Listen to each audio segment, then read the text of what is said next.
tetapi nanti jadi masuk Islam, ya. Menghadang 40 orang yang akan berpulang ke Mekah setelah berdagang ke Syam. Itu pun ada alasannya. Kenapa? Karena hartanya orang mukmin sudah dihadang duluan oleh Quraisy. Nah, Ka'ab ini tidak hadir ketika perang Badar, tapi tidak disalahkan. Keluar hanya untuk menghadang orang Quraisy, ya. Bentar. Saya telah menyaksikan bersama-sama dengan Rasulullah pada malam Aqabah ketika kami berbaiat untuk masuk Islam. Ada yang masih ingat tentang Aqabah, perjanjian Aqabah? Rasulullah SAW sebelum hijrah ke Madinah itu mempersiapkan diri untuk selanjutnya berdakwah. Itu di 3 tahun terakhir adalah mendakwahi yang haji, karena orang Quraisy sudah mental didakwahi nggak banyak hasilnya, sehingga ketika boikot itu dilepas, Sayyidah Khadijah meninggal sesaat setelah boikot selesai, ya. Nah, setelah boikot selesai, Rasulullah ditinggal Sayyidah Khadijah itu usia 50 tahun. Dari 50 ke 53 itu ada 3 tahun. 3 tahun itu adalah 3 tahun yang mana Rasulullah hanya mendakwahi terang-terangan, maksudnya mendakwahi dengan orang luar itu ketika musim haji saja. Karena musim haji tetap akan ada banyak orang dari luar untuk berhaji. Yang asalnya 6 orang, 12 orang, kemudian 72 orang itu orang Madinah. Perjanjiannya adalah membela Rasulullah SAW.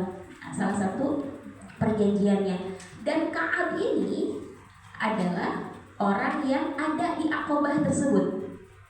Artinya beliau sudah membela Rasulullah walaupun Rasulullah belum hijrah ke Madinah. Begitupun kenapa Ka'ab tidak ikut-ikutan keluar Madinah waktu perang Badar, karena merasa tidak ada keperluannya. Bukan hartanya Ka'ab yang diambil, karena Ka'ab bukan orang Mekah. Bisa dipahami sampai sini?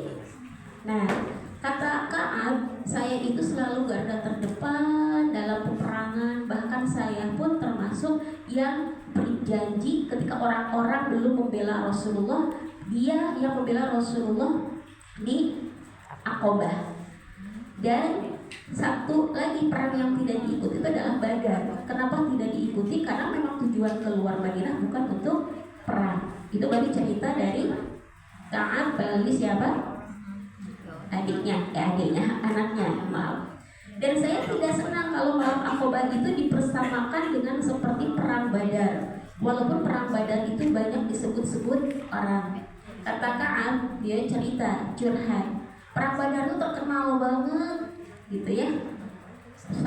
Perang Badar itu diceritakan oleh banyak orang, saking terkenalnya. Kalau kan nyebutnya viral, mungkin kebanggaan. Tetapi bagi beliau, saya lebih bangga dengan Aqabah itu dibandingkan dengan perang Badar. Karena tadi posisinya saat orang-orang tidak beriman, ia sudah beriman. Kemudian cerita tentang ketertinggalanku dari Rasulullah SAW dalam perang Tabuk, yaitu bahwasanya saya belum pernah merasa lebih kuat dan lebih mampu sebagaimana keadaan saya sewaktu tertinggal atau tidak ikut dalam perang Tabuk. Dia mengakui ketika perang Tabuk itu dia lagi sehat banget dan harta pun lagi ada, persiapan lagi mapan. Demi Allah, sebelumnya saya tidak pernah menyediakan 2 kendaraan untuk berperang kecuali menjelang peperangan Tabuk. Bahkan yang biasanya menyediakan 1 kendaraan, dia menyediakan 2 kendaraan, saking siapnya untuk perang Tabuk. Dan sudah menjelang kebiasaan Rasulullah SAW bila akan berperang, beliau menyamarkan dengan tujuan lain.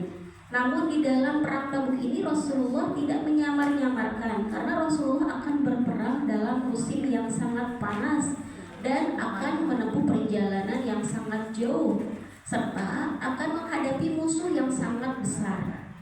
Rasulullah itu punya kebiasaan ketika mau berperang tidak jelas menyebutkan bagaimana keadaan musuhnya, bagaimana keadaan cuaca dan yang lainnya. Tetapi untuk Tabuk ini dipersiapkan sedemikian rupa oleh Rasulullah agar betul-betul siap. Oleh karenanya Rasulullah SAW menekankan perintahnya kepada kaum muslimin untuk benar-benar siap dan bersungguh-sungguh di dalam mereka berperang. Beliau menjelaskan kepada mereka tujuan yang sebenarnya. Kaum muslimin yang mengikuti Rasulullah SAW di dalam peperangan itu sangat banyak sehingga tidak ada seorang penulis pun yang berkeinginan untuk mencatat nama-nama mereka. Biasanya ada pencatat yang menjelaskan di perang Badar ada siapa aja, gitu ya. Nah, tapi itu dalam perang Tabuk saking banyaknya, namanya juga sudah 1 tahun sebelum Rasulullah meninggal, kebayang orang muslim sudah sangat banyak sekali, sehingga tidak ada para pencatat, para penulis atau notulensi itu yang mau mencatat sahabat siapa saja yang hadir di Tabuk. Ka'ab mengatakan, seandainya seseorang berkehendak untuk tidak ikut dalam peperangan itu, ia pasti akan mengira bahwa hal itu tidak akan diketahui selama tidak ada wahyu dari Allah Subhanahu wa Ta'ala yang menjelaskan hal itu. Saking banyaknya, Ka'ab pun yakin kalau ada 1 orang aja yang gak ikut, gak ketahuan gitu ya, kecuali Rasulullah tahu dari Allah Subhanahu wa Ta'ala. Rasulullah SAW melaksanakan perang Tabuk itu pada musim buah. Sedang saya sebenarnya lebih cenderung untuk mengikuti perang itu. Rasulullah SAW bersama kaum muslimin telah bersiap-siap dan saya merencanakan esoknya saja. Nah ini, entar ya. Kemudian saya pulang, tetapi saya belum juga mempersiapkan diri sama sekali. Serta saya berkata dalam hati, saya mampu untuk ikut berperang kapanpun saya berkehendak. Nyusul aja deh gitu, mungkin ya.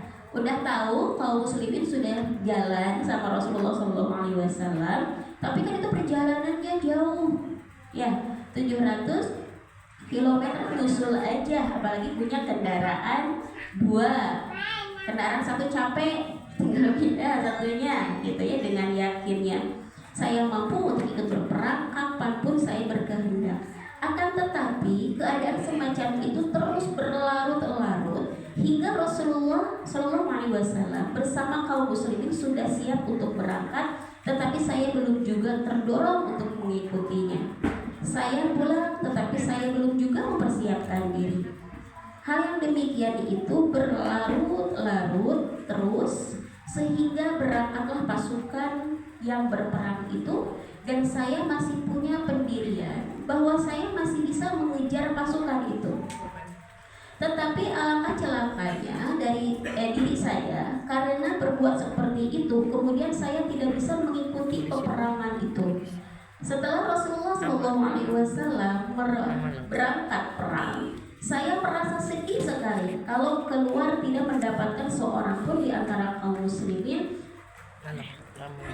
Saya hanya mendapatkan orang-orang yang munafik atau orang-orang yang lemah, memang tidak yang memang tidak diberi kemurahan, yang memang diberi kemurahan oleh Allah Subhanahu wa Ta'ala. Awalnya bagaimana tadi? Dia entar ternyata sudah ketinggalan. Pas keluar rumah, ternyata banyak juga nih yang gak ikut. Tetapi golongannya dia kan memang males-malesan, emang dia mah munafik, udah terkenal munafikannya. Yang gak ikut ternyata perempuan, yang gak ikut ternyata anak-anak atau orang sakit. Nyeselnya baru muncul, ketinggalan, ternyata dia termasuk orang-orang yang tertinggal tetapi bersama orang yang lemah atau orang yang munafik. Rasulullah SAW tidak menyebut-nyebut nama saya sehingga sampai di Tabuk.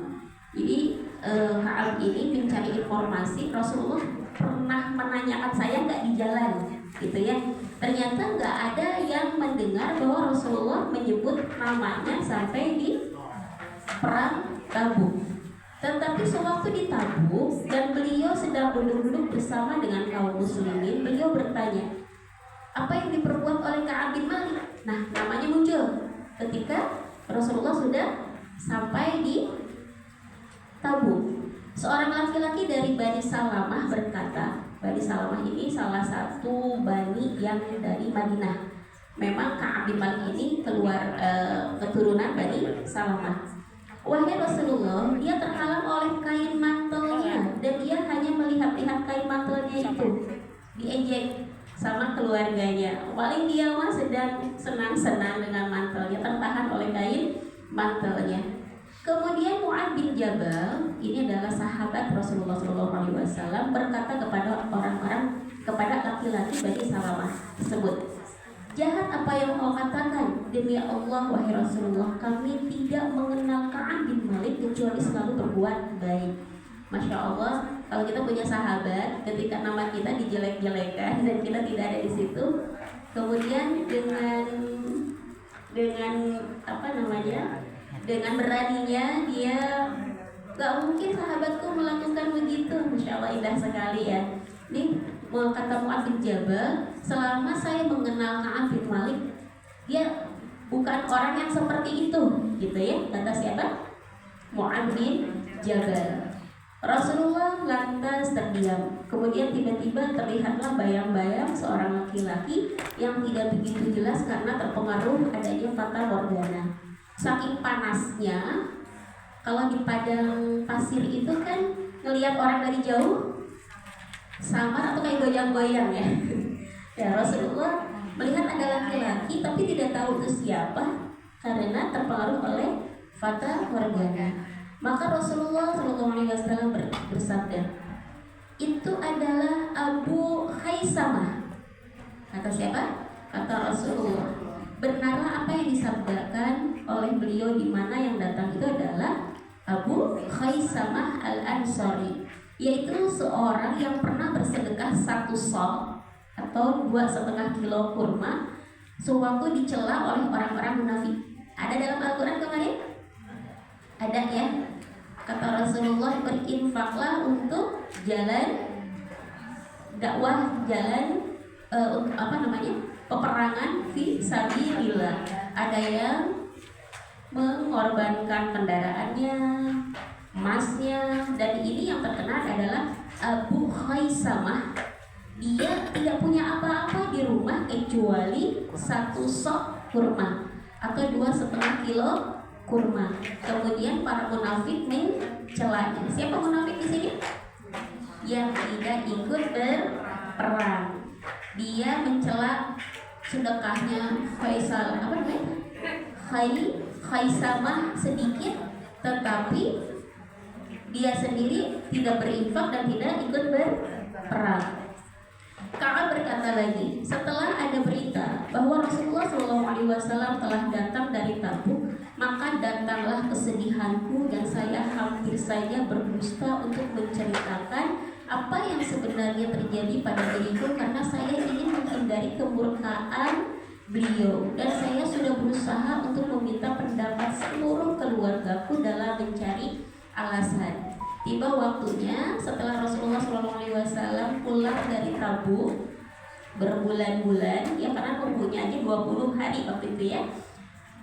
Di situ Ka'ab minta pendapat dari seluruh keluarganya, alasan apa nih? Alasan yang paling pas dikemukakan di hadapan Rasulullah, dan alasan itu yang membuat Rasulullah tidak murka sampai minta pendapat ke seluruh anggota keluarganya. Setelah ada yang mengatakan bahwa Rasulullah SAW telah benar-benar datang, maka hilanglah segala kebatilanku. Tadi alasan-alasan yang dibuat-buat itu hilang. Di mana saya akan berdusta, karena saya yakin bahwa saya pasti tidak akan selamat selama-lamanya. Maka bagaimanapun juga saya harus mengatakan dengan sejujur-jujurnya. Yang tadi awalnya sebagai manusia biasa, pimpinan datang ingin memberikan alasan yang sekiranya dengan alasan itu terbebas dari murka pimpinan. Tetapi setelah melihat Rasulullah SAW tak sanggup, saya tidak sanggup untuk berdusta di hadapan Rasulullah SAW, dan saya bagaimanapun harus mengatakan dengan sejujur-jujurnya. Kata siapa? Ka'ab bin Malik. Pada pagi hari Rasulullah SAW datang, dan sudah menjadi kebiasaan bila beliau datang dari bepergian, beliau sholat 2 rakaat di masjid, kemudian duduk berbincang-bincang dengan umat. Pada saat itu datanglah orang-orang yang tidak ikut berperang untuk mengajukan alasan.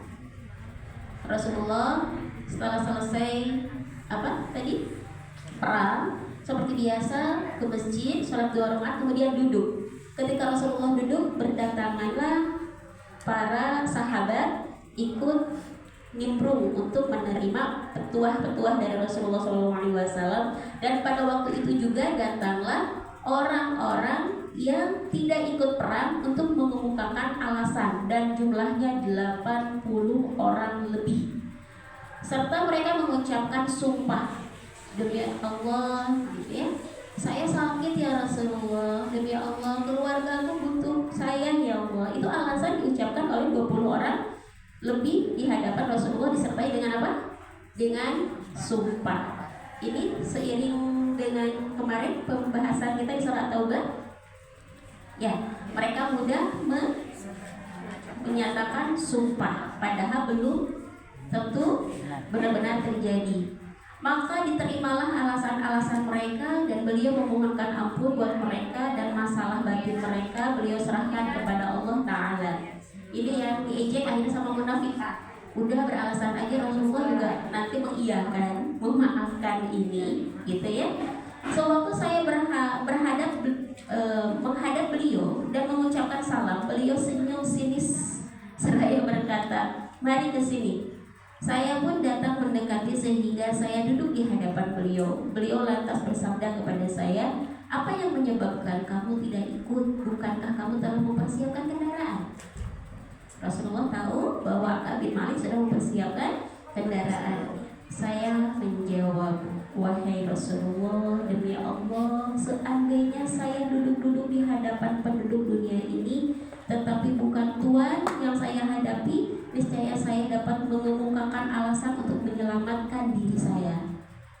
Kalau bukan Rasulullah, dia pasti sudah mengemukakan alasan yang menyelamatkan dirinya dari kemurkaan. Karena saya cukup bisa berdebat. Nah, jadi Ka'ab bin Malik ini terkenal debatnya, pintar berdebat, berpeluang dong untuk mengatakan alasan yang bisa menyelamatkan kemurkaan Rasulullah.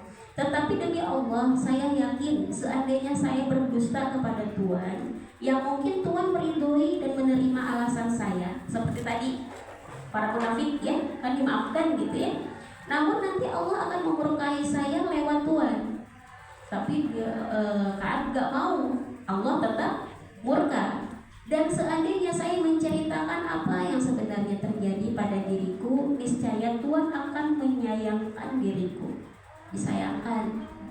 Kamu kan as-sabiqun al-awwalun dari Ansor. Disayangkan. Kenapa di perang Tabuk ini setelah 10 tahun bersama Rasulullah kok melakukan sesuatu yang menghinakan ya? Kalau orang sahabat tidak ikut perang itu hina. Tapi saya masih tetap mengharapkan kemaafan dari Allah yang maha mulia lagi maha agung. Demi Allah, sesungguhnya tidak ada alasan bagi saya. Ini kata Ka'ab bin Malik, ini jawabannya. Sesungguhnya tidak ada alasan bagi saya, dan demi Allah sesungguhnya saya merasa sangat kuat dan sangat mampu sewaktu saya tidak ikut perang bersama Tuhan. Rasulullah SAW bersabda, apa yang kamu katakan adalah suatu kejujuran. Pergilah kamu dan tunggulah keputusan Allah tentang dirimu. Yang ini halaman kemarin yang kita bahas, bahwa Allah menangguhkan, gak tahu akan diazab atau mau diampuni. Halaman ayat 106 di At-Taubah kemarin. Jadi ada yang ketika mengemukakan alasan, Allah belum tahu mau menghukumnya atau memaafkannya. Yaitu siapa? Ka'ab bin Malik salah satunya. Sewaktu saya pergi diikuti oleh orang-orang Bani Salimah, seraya berkata, Bani Salimah itu siapa? Keluarganya Ka'ab, ya. Demi Allah, kami belum pernah mengetahui kamu berbuat kesalahan sebelum ini. Bani Salamah aja belum pernah melihat Ka'ab bin Malik melakukan kesalahan sebelum ini. Kenapa kamu tidak minta maaf saja kepada Rasulullah sebagaimana orang-orang lain yang tidak ikut berperang juga meminta maaf dengan mengajukan alasan? Kalau Rasulullah sudah memberi ampun kepada kamu, niscaya kesalahan-kesalahanmu akan diampuni juga sama Allah. Kata siapa? Kata keluarganya. Ka'ab bin Malik berkata, demi Allah, mereka selalu menyalahkan sikapku sehingga saya akan bermaksud untuk kembali kepada Rasulullah dan akan mendustakan diriku sendiri. Tetapi kemudian saya bertanya kepada orang-orang Bani Salamah, apakah ada seorang yang menerima keputusan seperti saya ini? Dan ketika dikasih dikasih masukan oleh Bani Salamah, Ka'ab bin Malik berbalik bertanya, ada lagi nggak sahabat yang lain yang posisinya sama seperti saya, yang mengakui kesalahannya di hadapan Rasulullah? Mereka menjawab, mereka itu siapa? Bani Salamah. Iya, ada 2 orang yang mengatakan seperti apa yang kamu katakan, dan keduanya itu mendapat keputusan seperti keputusan yang diberikan kepadamu. Berarti jumlahnya yang berapa? Jadi 3. Satu siapa tadi? Ka'ab bin Malik. Siapakah kedua orang itu? Kata siapa? Kata Ka'ab. Mereka menjawab, pertama Murarah bin Rabi'ah. Nah dia. Jadi ada 3 orang yang wa'ala salasah nanti yang disebut dalam Al-Quran. 3 orang yang ditinggalkan. Tadi Ka'ab bin Malik, kemudian yang kedua Murarah bin Rabi'ah al-Amri, dan yang ketiga Hilal bin Umayyah al-Waqifi. Boleh diulang siapa? 1 Ka'ab bin Malik, kedua Murarah bin Rabi'ah al-Amri, ketiga Hilal bin Umayyah al-Waqifi. Ya. Ka'ab bin Malik berkata, ketika mereka menyebutkan nama 2 orang itu, orang tersebut adalah orang yang salih. Yang keduanya itu ikut perang Badar, maka saya merasa agak tenang karena keduanya adalah merupakan teladan pada perang Badar. Ka'ab tidak ikut perang? Tidak ikut perang Badar? Tidak. Sedangkan ini ada orang yang ikut perang Badar juga, tapi melakukan hal yang sama seperti yang dilakukan siapa? Ka'ab bin Malik. Ka'ab berasa tenang, ada temennya nih, gitu ya. Wajar gak seperti itu? Wajar. Ya. Rasulullah melarang para sahabat untuk berkata-kata dengan salah seorang di antara kami bertiga yang tidak ikut perang Tabuk. Hukumannya adalah hukuman sosial, bahwa di perang Tabuk yang tidak ikut perang Tabuk, yang 3 orang ini hukuman sosialnya dilarang untuk berkata-kata, dilarang menyapa, dilarang bertanya, dilarang bermuamalah. Maka orang-orang menjauhi kami. Kata siapa? Ka'ab bin Malik. Sehingga seolah-olah saya sangat terasing dan rasa rasanya tidak betah lagi hidup di dunia ini. Kami bertiga dikucilkan selama 50 hari. Selama berapa? 50 hari. Adapun kedua teman saya, mereka tetap tinggal di rumah dan menangis terus-menerus. Saya adalah orang yang termuda dan terkuat di antara ketiga orang itu. Berarti dari segi usia, Murarah sama Hilal itu lebih tua, ya, lebih senior. Saya tetap keluar dan ikut sholat bersama kaum muslimin serta mondar-mandir ke pasar juga. Akan tetapi tidak pernah ada satu orang pun yang menyapa saya. Bahkan pernah saya mendekat Rasulullah dan memberi salam kepada beliau di mana waktu itu beliau sedang duduk sehabis sholat. Dalam hati kecilku timbul pertanyaan, apakah beliau berkenan membalas salam saya atau tidak? Kemudian saya langsung sholat di depan beliau sambil melirik. Batal nggak salat sambil melirik? Enggak, melirik aja, bukan nengok, melirik di sini ya.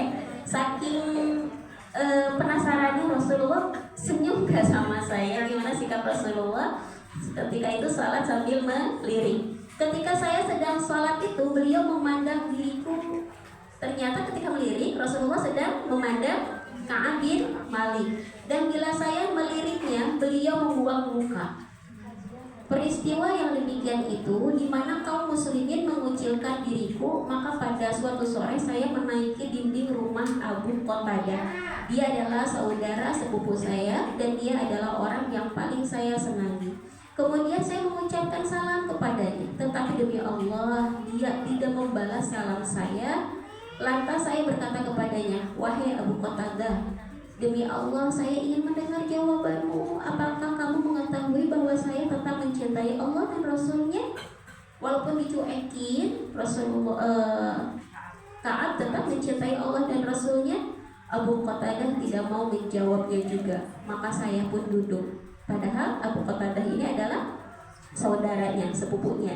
Kemudian saya bertanya lagi kepadanya, tetapi dia tidak mau menjawabnya. Kemudian saya duduk kembali dan saya bertanya lagi, tetapi dia tidak mau menjawabnya. Tetapi akhirnya dia menjawab juga, yaitu dengan ucapan, Allah dan Rasulnya yang lebih mengetahui. Apa yang dikatakan Qatadah, yang dilakukan Qatadah karena arahan dari Allah dan Rasulnya. Maka mengucurlah air mataku dan saya segera kembali, yaitu dengan naik dinding rumah Qatadah. Menangis siapa? Ka'ab bin Malik.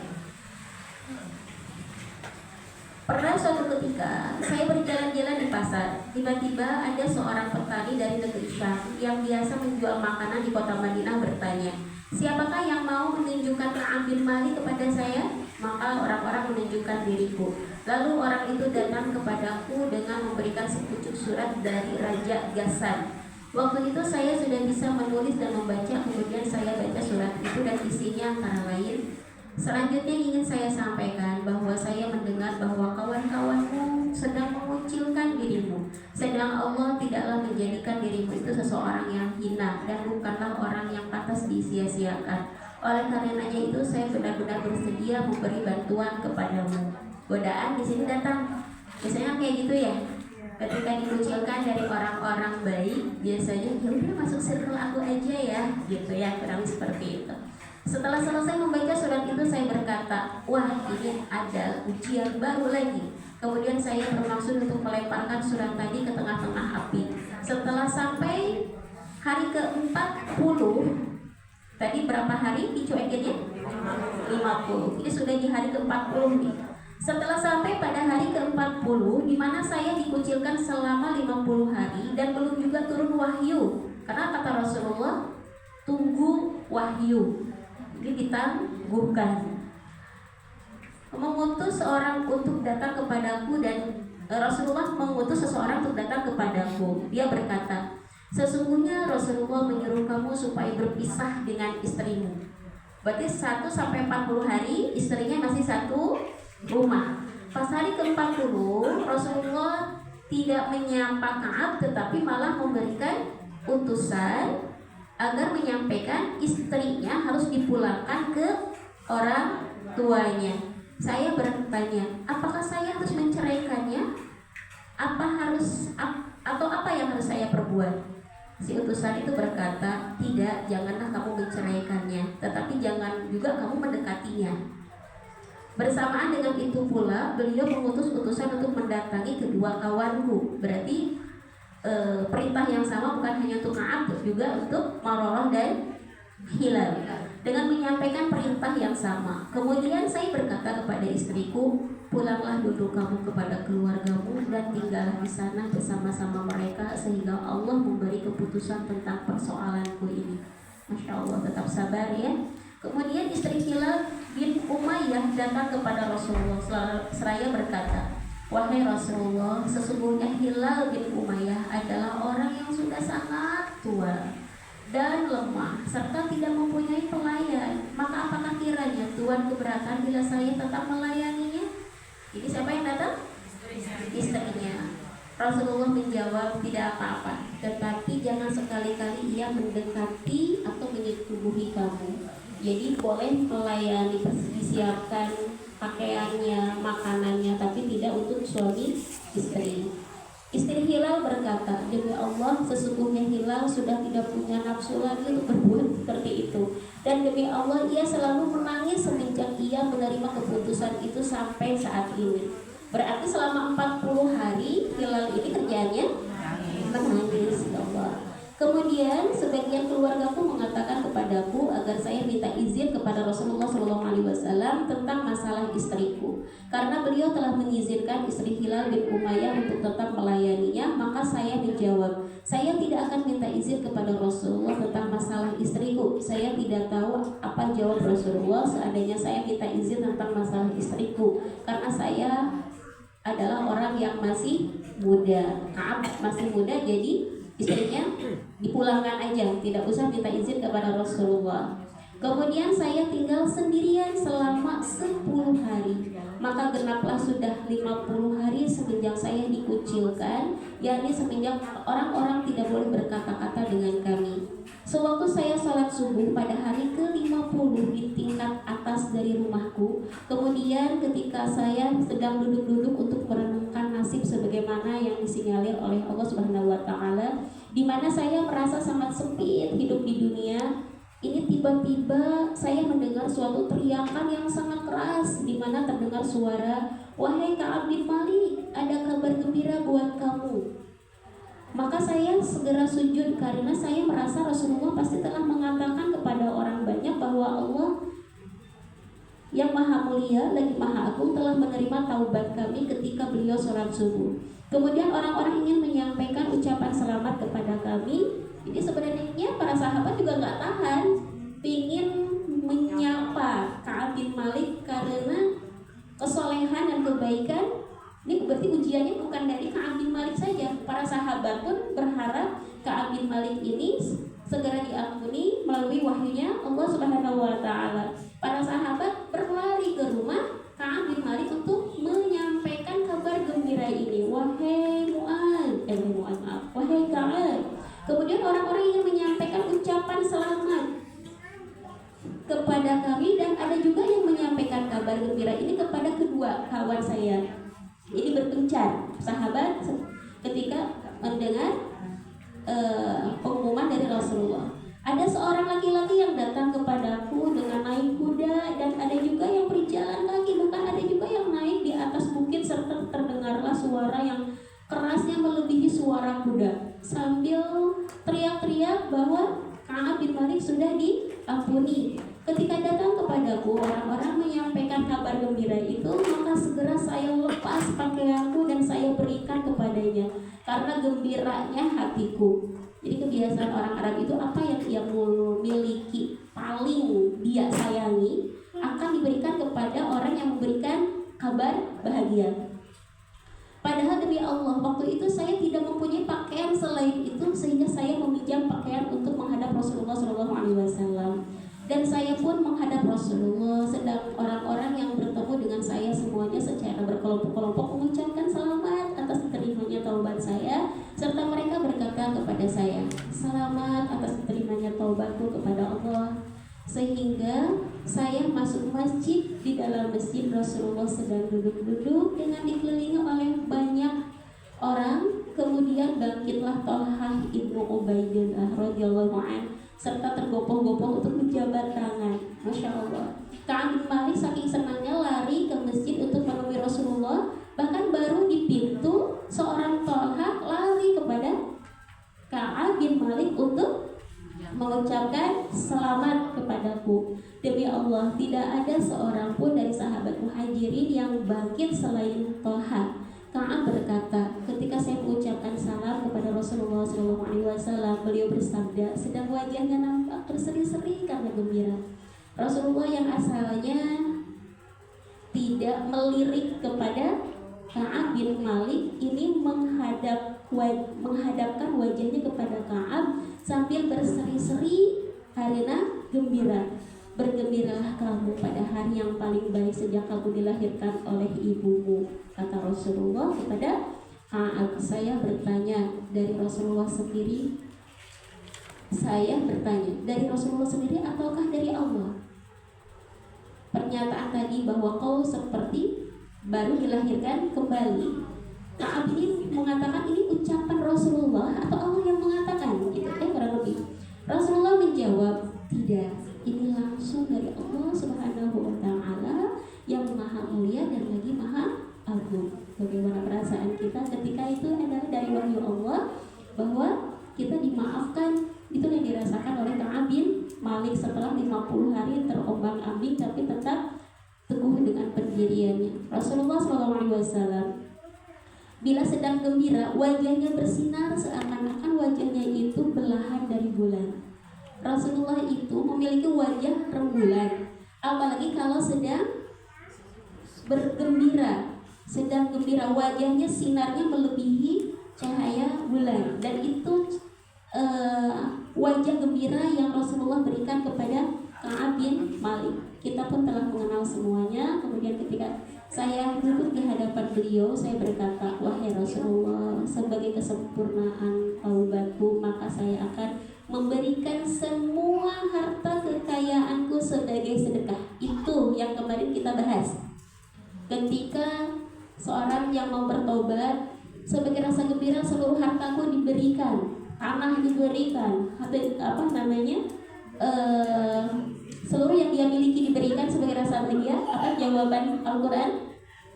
Cukup untuk zakat saja. Kemarin ayat berapa itu? 103. Masya Allah. Jadi ada kaitannya dengan tadabbur kemarin, dan insya Allah kedepannya lebih mudah lagi mencernanya karena kita akan menceritakan 3 orang ini yang dalam Al-Quran tidak disebut namanya. Ka'ab bin Maliknya tidak, Murarahnya tidak disebut, Hilal tidak disebut, tetapi langsung wa'ala thalathati thalatha, dan itu menceritakan 3 orang yang ditinggalkan dalam perang Badar. Wallahu a'lam bishawab. Berikutnya nih, jadi ini karena menyelesaikan. Alhamdulillahirabbil alamin.